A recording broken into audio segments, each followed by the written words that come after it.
হাসপাতাল চলে আসি বগুড়া সদর না ভাই। ভাই আমার ডেলিভারি রুগী আছে ভাই, দেখেন তো। কিসের রুগী ভাই? ডেলিভারি ভাই। ডেলিভারি? হ্যাঁ ভাই, হ্যাঁ ভাই। শোন আমি তো মরে যাচ্ছি ব্যথায়। স্যার একটা রুগী আসছে, ডেলিভারি দিব। কি বলো? ডেলিভারি রুগী। সিজারের? হ্যাঁ। চেক করো টাইম টুম ঠিক আছে কিনা, কয় মাস চলে ঠিক করো, দেখো আন্দাজ তাড়াতাড়ি দেখেন, আমার রুগী সমস্যা না। মরে যাচ্ছি আমি।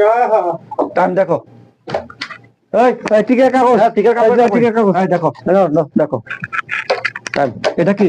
এটা একবার আপনার কাছে আলট্রাসাউন্ড ছেলে বাবু হবে, ছেলে বাবু। আর দেখাইতেছে তো 22 মাস। কি বলো তুমি? এখন তো এটাই দেখাইতেছে। এই আলট্রাসাউন্ড কাগজটা দেখো তো, এই গ্যাসের মাসের এটা কাগজ। কোথায় ডাক্তার স্যার? আর কি তো দেখাইতেছে? আরে কি বলো, 10 মাসে বাচ্চা হয়ে এটা আপনি দেখেন স্যার। হয় এটা তো ঠিক হয়, কি কি সমস্যা? সমস্যা এখন আপনি ভালো আপনার কাছে নিয়ে আসি। সমস্যা তো 22 মাস হয়ে গেছে। হাজবেন্ড কি করে? হাজবেন্ড ইটালি থাকে। তো আপনি কি অনহের? এরকম হয়। আরে কি বলেন আপনি, আপনি এটা কিভাবে কি করেন? এটা সিস্টেম করেন 1.5 লক্ষ টাকা লাগবে। 22 মাসে কোনো বাচ্চা সিজার হয় না, 10 মাসে হয়। তখন এটা 1.5 লক্ষ টাকা লাগবে। লাগে যেটা করার সে করে। ঠিক আছে, আপনি বাইরে যান, একটু পরে আসবেন ডাক্তার। ঠিক আছে, কম্পিউটার কেসি দাও। ব্যথায় মরে যাচ্ছি।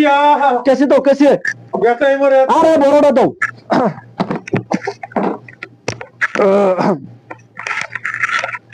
কম্পিউটার এদিকে আসো।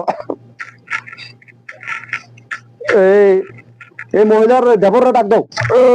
হ্যাঁ ভাই, আপনার ডাক্তার ডাক্তার। হ্যাঁ ভাই, ছেলে বাবু আপনার? আলহামদুলিল্লাহ, ঠিক আছে, আচ্ছা ঠিক আছে, আলহামদুলিল্লাহ।